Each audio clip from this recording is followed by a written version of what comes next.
नमस्कार, मैं हूं आपके साथ हिमानी नथानी और आप हैं रिपब्लिक मीडिया के डिजिटल प्लेटफॉर्म दृष्टिकोण पर। करीब 5 महीने बाद उत्तर प्रदेश का विधानसभा का चुनाव होना है। इसे देखते हुए हर पार्टी जोर आजमाइश में जुटी हुई है। इसके लिए वो साम दाम दंड भेद सब कुछ अपना रखे हैं और इसी कड़ी में AIMIM के अध्यक्ष असदुद्दीन ओवैसी भी हैं, जो लगातार रैलियां और सभाएं कर मुस्लिमों को रिझाने में जुटे हुए हैं। आज कानपुर में एक सभा के दौरान विवादित बयान देकर ओवैसी फिर से सुर्खियों में आ गए। उन्होंने दरअसल अपने भाषण के दौरान हैदराबाद के प्रसिद्ध चार मीनार को अपने अब्बा की इमारत करार दे दिया। उन्होंने ये भी कहा कि मुसलमान बारात की उस बैंड पार्टी की तरह हो गए हैं जिन्हें पहले बाजा बजाने को कहा जाता है, लेकिन दुल्हे के मुकाम तक पहुंचने पर उन्हें बाहर ही रोक दिया जाता है। अब मुसलमान बैंड नहीं बजाएगा, हम जमहूरियत का बाजा बजाएंगे, ये कहा ओवैसी ने उस सभा के दौरान। और वो यही नहीं रुके, उन्होंने कहा कि यहाँ हर जाति का एक नेता है, लेकिन मुसलमानों का कोई भी नेता नहीं है। आज भारत में मुसलमानों का मुकाम अगर एक है, क्या है हमारा मुकाम?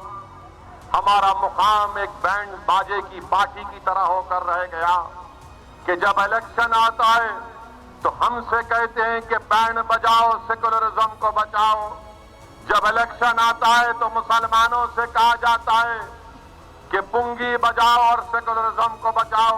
आप सिर्फ वोट डालते रहेंगे और वही बैंड बाजा पार्टी की तरह कोई दूल्हा बनेगा, आप उसके वास्ते बड़े बैंड बजाएंगे, बड़े बड़े गाने गाएंगे, नाचेंगे, और जब वो जाएगा उस मुकाम पर जहां पर शादी होना है तो वहां पर कहा जाएगा तेरा काम नहीं है, तेरा काम हो गया, तू बाहर रुक जा।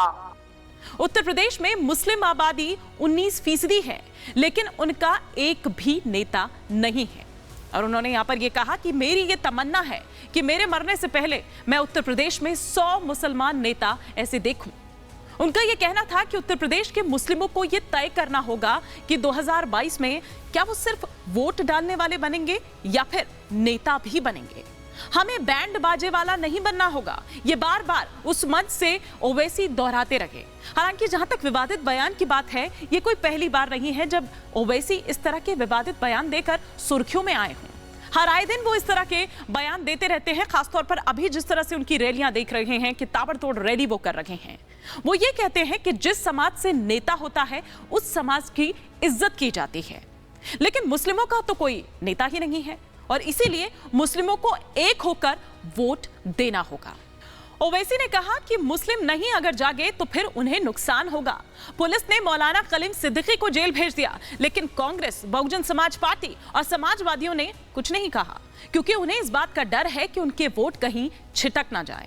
आपको बता दें कि दरअसल जो ओवैसी हैं वो 55 जिलों में, यूपी के 55 जिलों में तैयारी कर रखे हैं अपने उम्मीदवार उतारने की। ऐसी 100 सीटें जिस पर उम्मीदवार उतारने की तैयारी में है और इसी तरह अब कोशिश यहां पर हो रही है कि किस तरह से वो मुस्लिमों को रिझा पाएं, या फिर यूं कहिए कि इस तरह के बयान देकर वो भड़काने के लिए उकसाते हुए नजर आए। क्या ये हिंदू मुस्लिम करने की राजनीति नहीं है कि आप बांट रहे हैं समाज को, हिंदू मुस्लिम को आपस में बांट रहे हैं? तो फिलहाल के लिए इतना ही। बाकी देश और दुनिया की खबरों को जानने के लिए आप बने रहिए रिपब्लिक भारत के साथ।